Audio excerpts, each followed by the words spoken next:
Hi guys, welcome to my YouTube channel. For those who are new here, welcome to Sessions with Nambluash. For those who are not new here, thanks for watching this video again. So today we'll be talking about working from home confessions. Hey guys, to be honest, it's been easy, it's also been hard. I don't know how it's been for you, but I just want to take time in this video to talk about my experience, hoping that in some way it's gonna make someone feel like they're not alone.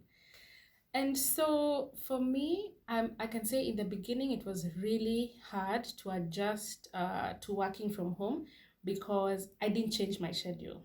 So my schedule remained the same. It's not that I was working from an office before. Sometimes I'd drop by from at my mom's office when I needed a space to work from. And I mean, of course, she had staff, so I'd have people I'm talking to. There are people I would look forward to seeing every day. And then suddenly that changed because people were not going to the offices anymore. And so the reason why it was really hard for me in the beginning was because I took that same office mentality to the house. So I'd wake up as usual at 8 or at 9, and start working the whole day. Some days I would even work in pajamas when I don't have meetings. And I mean, other days when there are meetings, I would shower, dress up, prepare for the meeting. But what made it hard was the fact that I didn't change anything. And so I would work the whole day. And most times I would end up overworking. So 5 o'clock would reach and I'd keep working 6 o'clock, 7 o'clock, sometimes 8 o'clock, which now started becoming a bad behavior because I was starting to overwork. And it was so hard to control because now clients were so used to reaching you at whatever time. If someone wanted a meeting, they were so used to telling you, can we meet in 30 minutes? Can we meet in 1 hour? It no longer became giving you notice so that you can meet. And so I found myself getting tired. I found some of my meetings clashing simply because I was available, and ready to be called at whatever time. And so for me, it was really tough. And I figured out, you know what? No, this can't go on. So I actually went through all of that March and April, all that craziness. And then after that, I decided, you know what? We have to have a schedule. We have to have everything. So how did I solve it? Of course, I had a schedule. So I decided to treat myself. I would actually work from 10 a.m.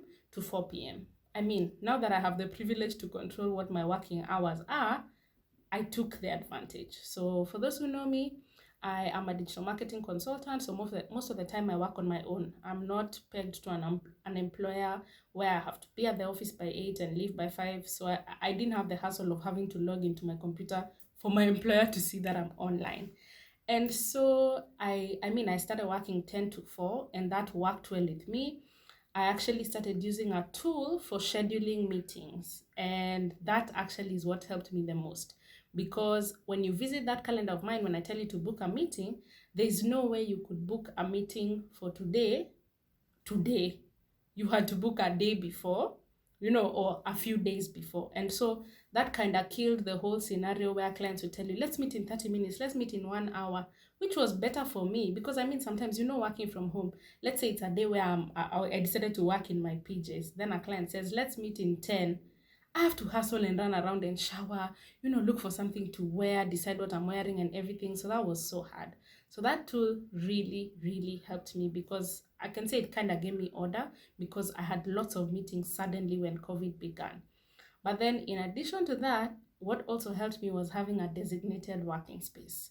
So of course for PJ days, I would work from my bed. I'm not saying that was the designated space, but I got a small table and a chair in my room where I would now work from. So that's where I take all my calls, I take all my meetings, and as soon as I sat on that spot, I actually would get into working mode, let me call it that, because I noticed sometimes when I sit on the couch, I really wouldn't get so much done, and so I decided a designated working space is what would work for me. So for me, those two things are actually what made me start getting through the pandemic and working from home well. I wonder what yours are, so feel free to share them in the comment section. But even as we're still talking about this conversation, it's so funny how I remember before COVID-19 came, or before our first case in Kenya of COVID-19, every time you used to apply for jobs, or even when you had an existing job, you'd ask your current employer to allow you to work from home, and they'd be like, no, that's not allowed, it's not possible. Then all of a sudden, boom, the pandemic came, and guys actually had to start working from home. And for some companies, it was an easy transition, you know, people just started working from home, but for others, they really struggled. But right now, I really can't help but to think, what if this is the new normal? What happens to those companies that were actually saying you can't work from home? I know companies that closed shop and were like, they're going to resume when COVID is over. And now it's September, they've had to start resuming back. And they're resuming, but they're not really going to the office for some of them who don't have an office space where they can practice social distancing and all the rest. So for some of them, they've had to start working from home, you know. And I keep laughing with some of my friends saying, you know, you remember how it was impossible to do this from home? And so I think people just really need to readjust. For me, to be honest, it's been a perfect experience. I really love working from home. I really love the fact that I can kind of control how my day goes, especially because I'm not really pegged to a company. But even for those of my friends who are working in companies, it's a little bit easier for them. You know, there's not too much stress coming from the office. You know, it's kind of working on a need basis, especially for those people who can work more offline than online.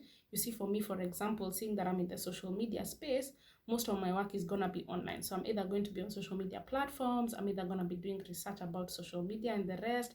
But for someone else who only needs to go online when they need to send an email or make a call or have a meeting, I feel like for them, their work is a little bit slower. So I don't know if any of you have experienced this, but I mean, I'd love to hear how the experience has been. Feel free to share it in the comment section. But for me, that was it from me. I just wanted to give a few confessions of mine from working from home.